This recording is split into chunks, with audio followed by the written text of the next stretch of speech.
Hey guys, this is a redo of a video I made back in January. So some things may sound weird, like the mention of multiverses. I decided to elaborate on what I had to say, and I had to redo the video since the last time it had a big, fat, juicy, dumb ass watermark across the screen. Look at how ridiculous this is. Anyways, let's get into it. If you're like me, you turn on the console, you scroll up and down looking at the selections of games you have. Yeah, not a single one of them is grabbing you. So instead, you get on your phone, you watch funny TikToks. It's like your love for gaming has faded. I used to live, sleep, breathe, shit gaming. I used to be so excited for new games, new worlds, new characters to fall in love with. What happened to all that love and excitement?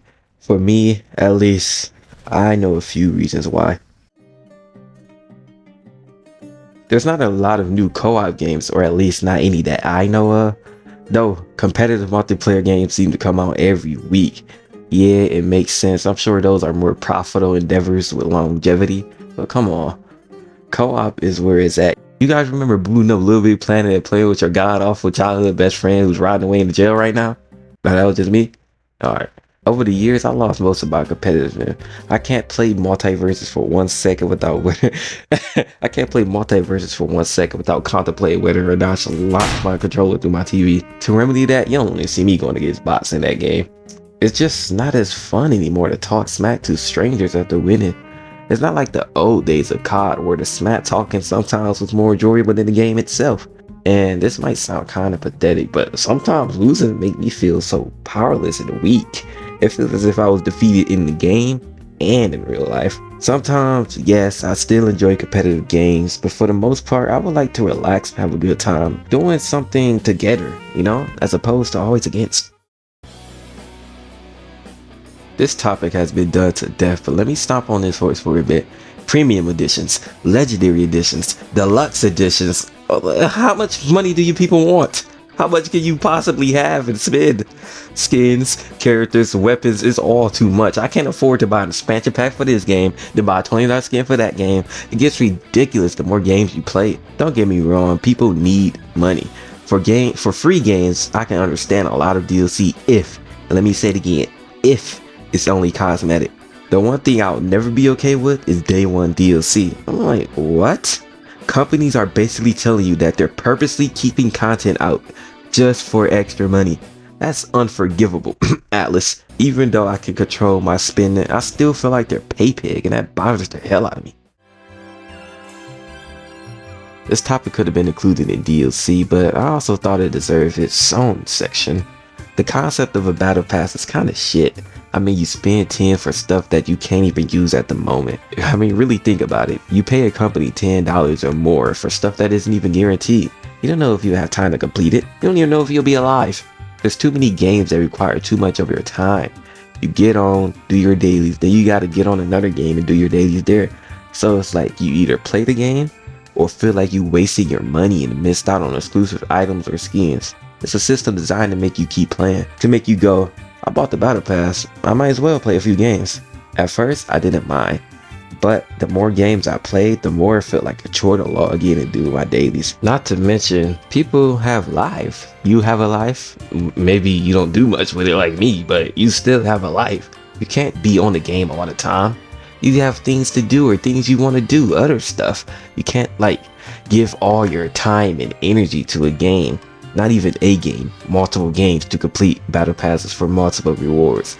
It's too much, too time consuming. Video games just don't hit the same. Companies nowadays only want money. Profits. They'll force developers to release buggy, unfinished messes. Purposely strip content from games to sell as DLC. Try to squeeze you dry every chance they get. Video games don't feel like they're made to be fun, to be these fantastical stories with amazing gameplay and wonderful, rich stories to get immersed in. No. Now games are another way for companies to penny pinch consumers, and for that reason alone, I wanted to give up on gaming. Disappointment after disappointment led me to not even being able to complete games that are actually good. I felt so burnt out and exploited, and all my joy vanished.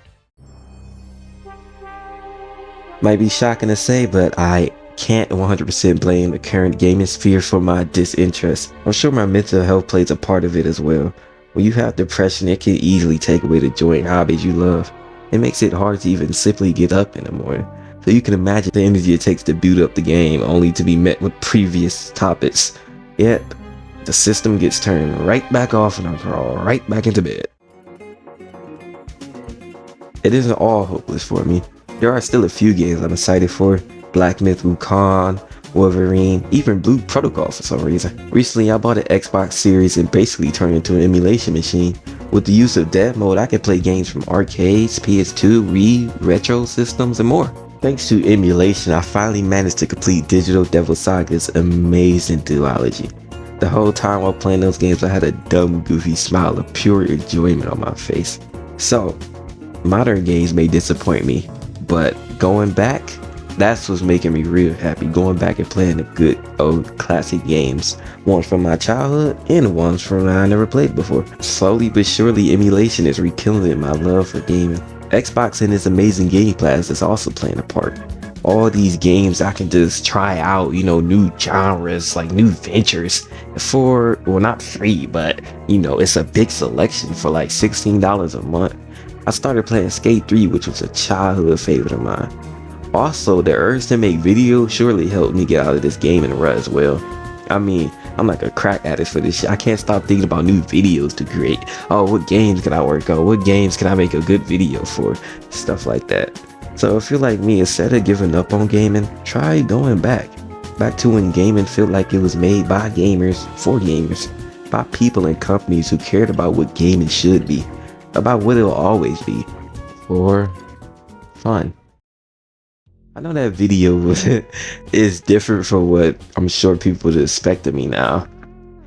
But I just really wanted to get this out here, I'm not going to only make challenge videos, but I just want to be somebody that's just gaming related, Gaming this, gaming that. If it's gaming, I want to create it. I want to work on it. Right now I'm working on another video. I'm not even sure if it's going to do that well, but it's so much fun. Honestly, I have so much fun making these videos. I think I do this for myself and for you guys, man. This is like, I don't know, it's like 2 wins, man.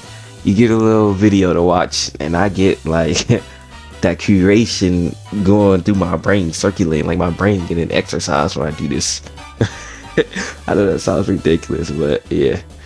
Thanks for watching. Yeah, I hope you enjoyed as much as I enjoyed making this. Take care.